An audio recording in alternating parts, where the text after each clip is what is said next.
आज हम बात करने जा रहे हैं कंप्यूटर हैकिंग के इतिहास की सबसे बड़ी घटना की, जिसमें हैकरों ने 82,000 करोड़ रुपए के करीब बैंकों को हैक करके चुरा लिया था। सन 2014 में आधी रात को कैस्परस्काई के एक इंजीनियर को रशिया के एक बड़े बैंक से अहम कॉल मिली, जिसमें एक बैंक का घबराया हुआ कर्मचारी अर्जेंट मीटिंग के लिए रिक्वेस्ट कर रहा था। अगले दिन कैस्परस्काई के एक्सपर्ट्स ने जब बैंक को विजिट किया तो उन्होंने देखा कि बैंक का डोमेन कंट्रोलर चीन में मौजूद अज्ञात सर्वर को सेंसिटिव डाटा ट्रांसफर कर रहा था।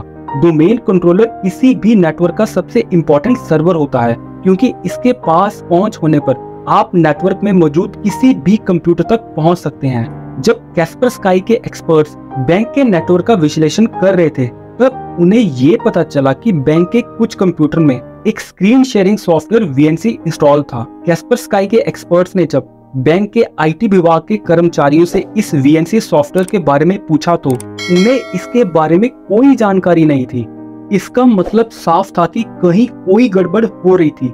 इसके बाद इस सॉफ्टवेयर की जांच शुरू की गई और पता चला कि ये सॉफ्टवेयर एक कस्टमर द्वारा भेजे गए ईमेल के माध्यम से बैंक के कर्मचारी को पहुंचाया गया था। इस ईमेल में एक वर्ड फाइल के साथ एक वायरस जैसा कोड था, जो खुद ब खुद कंप्यूटर में स्क्रीन शेयरिंग सॉफ्टवेयर के रूप में इंस्टॉल हो गया था। इसके बाद हैकर को उस कंप्यूटर का एक्सेस मिला जिसमें ये कोड इंस्टॉल हुआ था। अब हैकर ने धीरे धीरे इस सॉफ्टवेयर को नेटवर्क के दूसरे कंप्यूटर तक पहुंचाया।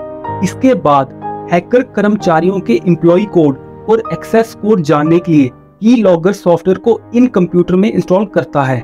जब ये सॉफ्टवेयर इंस्टॉल होता है तो हैकर को कंप्यूटर के कीबोर्ड पर दबाए जाने वाले सभी बटनों की जानकारी मिल रही थी। कीलॉगर की डिटेल से हैकर ने डोमेन कंट्रोलर्स के पासवर्ड का पता लगा लिया। इसके बाद उन्होंने नेटवर्क का पूरा नियंत्रण हासिल कर लिया, जिसका मतलब साफ था कि वे जो चाहे कर सकते थे, और उन्होंने किया भी। कुछ महीने तक उन्होंने बैंक के सिस्टम को अच्छी तरह से समझा, फिर अलग अलग खातों से पैसे निकालकर अन्य देशों में मौजूद बैंक खातों में पैसे ट्रांसफर करना शुरू कर दिए।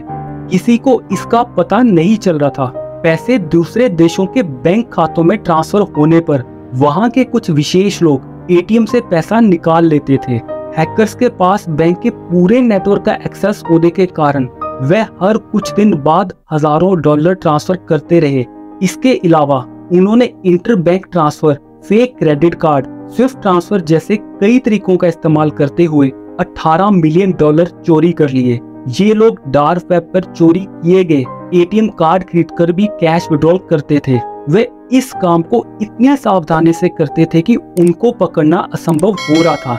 इनका कॉन्फिडेंस इतना हाई था कि एक बार जांचकर्ताओं ने बैंक के एक सिस्टम के वर्डपैड पर हेलो लिखा और इंतजार किया, ये उम्मीद करते हुए कि हैकर जवाब देंगे, क्योंकि वह स्क्रीन पर लिखा सब कुछ पढ़ सकते थे उस स्क्रीन शेयर सॉफ्टवेयर की वजह से, जिसको हैकर्स ने खुद इंस्टॉल किया था। कुछ समय बाद उनका रिप्लाई आया, catch me if you can, जिससे स्पष्ट था कि उन्हें किसी का डर नहीं था। जिस कोड के माध्यम से उन्होंने बैंक के सिस्टम को हैक किया था उसका नाम कार्बनेट था, जिसके कारण इस ग्रुप को कार्बनेट ग्रुप कहा जाता है।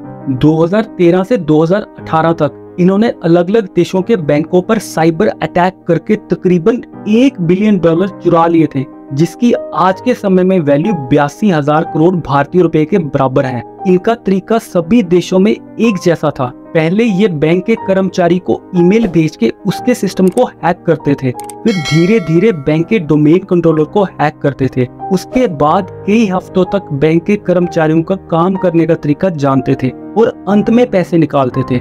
सब कुछ इनके लिए ठीक चल रहा था। फिर 2016 में ताइवान पुलिस को एक व्यक्ति की जानकारी मिली जो घबराहट में ATM से पैसे निकालने के दौरान पैसे ATM से निकलने से पहले ही भाग गया था। एक आदमी ने ये सब देखा और पुलिस को इन्फॉर्म कर दिया। फिर पुलिस ने उस आदमी को गिरफ्तार कर लिया। ये आदमी उस ग्रुप का एक मामूली मोहरा था, जिसको इस ग्रुप के बारे में कुछ खास पता नहीं था, जिस वजह से ग्रुप के मास्टरमाइंड का पता नहीं चल पाया। फिर 2018 में स्पेनिश खुफिया एजेंसी एक बड़े मनी लॉन्ड्रिंग केस की जांच कर रही थी। जांच के दौरान उन्हें एक यूक्रेनी आदमी डेनिस के का नाम मिला, जो 2013 से रूस और मालदोवा के माफिया से संबंध रखता था और उनके लिए बैंकों पर साइबर हमले करता था। कई महीनों की जांच के बाद स्पेनिश पुलिस ने उसे और उसके 3 साथियों को एलिकेंटे सिटी से गिरफ्तार कर लिया। हालांकि अभी भी ग्रुप के कई सदस्य सक्रिय हैं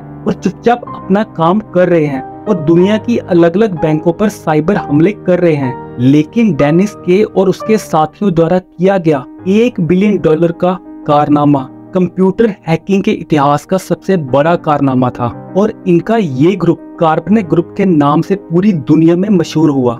आज की वीडियो के लिए बस इतना ही। अगर आपको हमारे द्वारा दी गई इन्फॉर्मेशन अच्छी लगी हो तो चैनल को लाइक शेयर सब्सक्राइब करना ना भूलें। मिलते हैं अगली किसी वीडियो में किसी अलग टॉपिक के साथ। तब तक के लिए धन्यवाद।